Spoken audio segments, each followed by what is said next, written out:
Bonjour, dans une précédente vidéo, je vous ai montré comment obtenir ces graphiques qui vous permettent de voir la progression sur un objectif.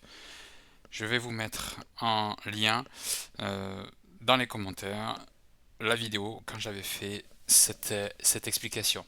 Maintenant, une question m'a été posée. Euh, Comment on fait quand en fait on a un réel qui est négatif? Alors, petite mise en contexte, c'est que on a des objectifs. Là, j'avais mis des objectifs totalement aléatoires, comme vous pouvez voir. C'est une formule, sauf pour lui. C'est une formule qui change. Et un réel. Donc un réel, c'est-à-dire ce que l'on fait. Alors, je pensais plutôt à des ventes. Les ventes, ça va jamais être négatif. Mais si jamais on a quelque chose qui devient négatif, comment faire? Et qu'est-ce qui va se passer? Alors, vous avez les deux graphiques qui sont ici. Soit le bas, soit comme l'histogramme.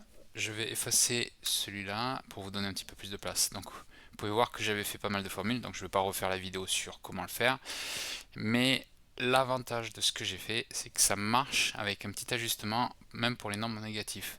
Donc si je change la formule et que je dis que ça peut aller à moins 30 000, on va dire comme ça, je fais CTRL entrée, je fais un double clic pour faire en sorte, et vous pouvez voir que les barres marchent. L'inconvénient, c'est qu'on a la légende qui se trouve en plein milieu.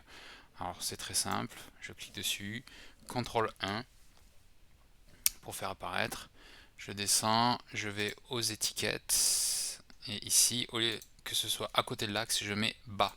Alors je sais que c'est les barres, et pour les barres, bas c'est, on penserait plutôt en bas, mais non, en bas c'est gauche, parce que c'est un petit peu inversé, enfin c'est à 90 degrés. Et vous pouvez voir que en fait la valeur marche. Vous voyez que je suis à moins 147% de mon objectif à 37 000. Et c'est à peu près le seul ajustement que j'ai besoin de faire. Et ça serait exactement le même ajustement à faire pour l'histogramme.